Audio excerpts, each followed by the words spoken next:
Welcome to my channel math in one shot. आज हम discuss करेंगे chapter number 10 light reflection and refraction. ये class 10 का physics का फर्स्ट चैप्टर है।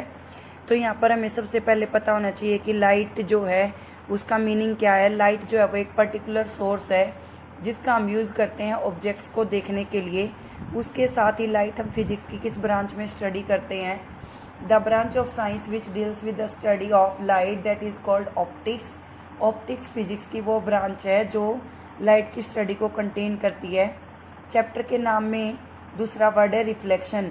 रिफ्लेक्शन का मतलब होता है कि कोई भी एक रे ऑफ लाइट जो है वो एक सरफेस पर टकराई, अगर वो उसी सरफेस से रिफ्लेक्ट बैक हो गई तो हम उसको कहते हैं रिफ्लेक्शन ऑफ लाइट। जैसे अगर हम सनलाइट की हेल्प से वॉच ग्लास को कॉन्टेक्ट करवाते हैं तो हम कहते हैं कि घड़ी के शीशे से चौंधा लग रहा है, ठीक है। तो वो हमारी रिफ्लेक्शन होती है किसकी, लाइट की। किसके थ्रू? मिरर के थ्रू। सेकेंड है रिफ्रैक्शन। रिफ्रैक्शन का मतलब होता है कि रे ऑफ लाइट एंटर कर रही है first medium to second medium और अपने पाथ से डेविएट हो रही है।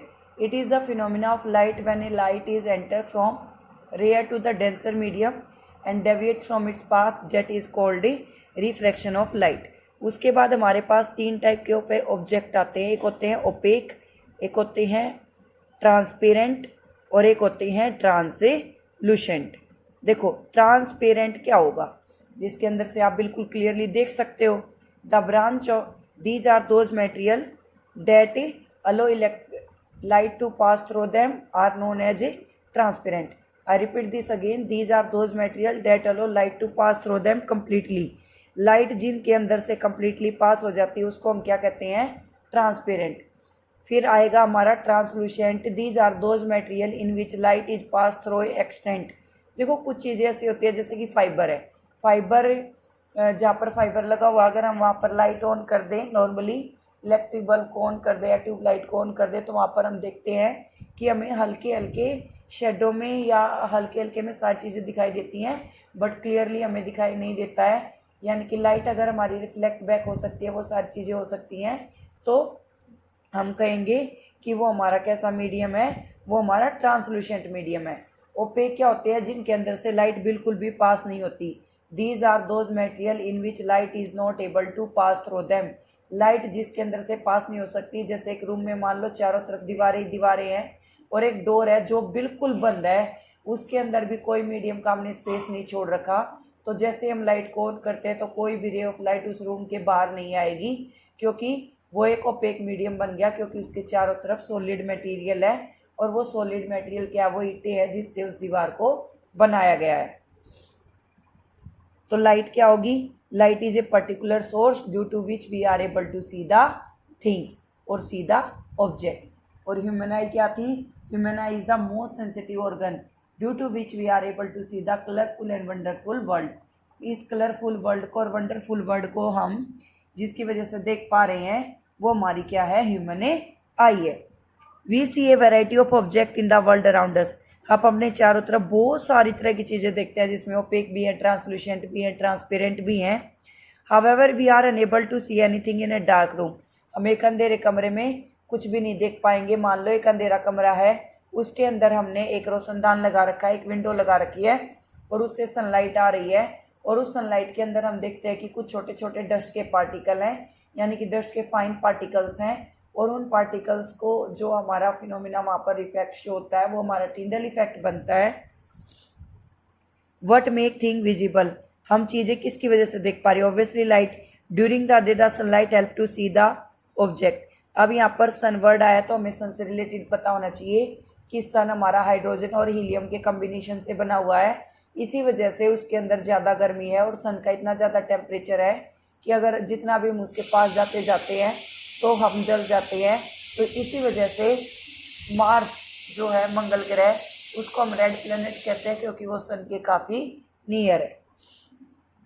An object reflect light fall on it. The reflected light when receive by our eyes enable us to see the things we are not able to see through a transparent medium as the light is transmitted through it.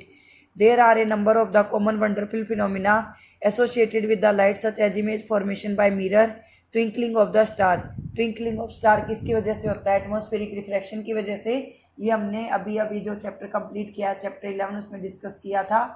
उसके साथ ही जो हमारा sunrise और sunset में delay होता है वो भी हमारा किसकी वजह से होता है, वो भी हमारा एटमॉस्फेरिक रिफ्लेक्शन की वजह से होता है। स्कैटरिंग ऑफ लाइट की वजह से blue colour of the sky है, फिर उसके बाद आपका reddish colour of the sky at the time of sunrise and sunset है, वो सारी चीज़ें अक्कर होती हैं। After that there are a number of the wonderful phenomena, twinkling of star and beautiful color of a rainbow, bending of the light through a medium and so on.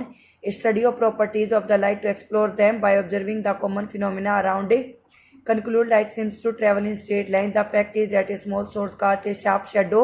Opaque object point to the straight line path of the light, usually indicated as a ray of light. ray होती है किरण। If an object on the path of light become very small, मान लो एक light जो है वो दीवार से टकराती है और वो उस दीवार के अंदर से पास नहीं कर सकती ऑब्वियसली, क्योंकि दीवार जो है वो ओपेक मीडियम है। और ओपेक मटेरियल का हमने पढ़ा, ओपेक मीडियम का हमने पढ़ा है कि ओपेक वो होते हैं जो अपने लाइट को अपने अंदर से पास नहीं होने देते हैं। तो लाइट क्या कर लेती है, उससे टकरा कर रिफ्लेक्ट बैक हो जाती है, अपने पाथ को चेंज कर लेती है कि उसको बाहर जाना है एक पर्टिकुलर एनवायरनमेंट से या एक पर्टिकुलर सिस्टम से जो आपने क्रिएट किया है। तो उसको हम कहते हैं डिफ्रैक्शन ऑफ लाइट। बैंड हो जाती है लाइट अपने पाथ की वजह से और वो बाउंस बैक फिनोमिना को शो करती है, that is diffraction of light. If an opaque object on the path light become very small, then the light has a tendency to bend around it, walk in a straight line, and effect is diffraction of light. Then the straight light of the optic using the ray fold to explain the phenomena such as diffraction. Light of a wave, देखो light जो है वो dual nature को follow करती है, wave nature भी और particle nature भी है। वेव यानी कि वो क्रस्ट और ट्रफ की फॉर्म में भी जाती है इस तरीके से, और उसके साथ साथ अब मैं यहाँ पर कुछ चीज़ें आपको एक्सप्लेन करना चाहूँगी। इसको हम जिगजैग मोशन भी कहते हैं। यहाँ इस पॉइंट से लेकर यहाँ इस पॉइंट तक की जो डिस्टेंस आएगी, यहाँ पर एक क्रस्ट कंप्लीट हुआ, यहाँ पर एक ट्रफ कंप्लीट हुआ, और ये CREST लिखा जाता है। CRUST अगर आप लिखोगे तो ज्योग्राफी का क्रस्ट बन जाएगा जो अर्थ की अपर लेयर होती है, तो CREST बनेगा। The distance between two crust and trough, यहाँ से लेकर यहाँ तक की डिस्टेंस को हम वेवलेंथ कहते हैं। जो ये मैक्सिमम हाइट को कंटेन करती हैं इसको हम एम्पलीट्यूड कहते हैं। Again, the beginning of 20th century it become none the light of matter behaves some a stream of particle. This confusion about truth of the nature of the continued for some year till a modern quantum theory होती है study of light, study of atoms, emerged in the light, neither a wave or nor a particle. The new theory recognize the particle properties of the light with the wave nature. In this chapter we shall study the phenomena of reflection and refraction of light through the propagation of light. These basic concepts will help the study of some optical phenomena nature we shall try to understand in this chapter. Reflection of light, spherical mirror and their application. Spherical mirror हमारे पास 3 type के आएंगे, plane mirror, concave mirror और convex mirror, but उससे पहले हम discuss करेंगे reflection of a light. Thank you so much for watching, bye.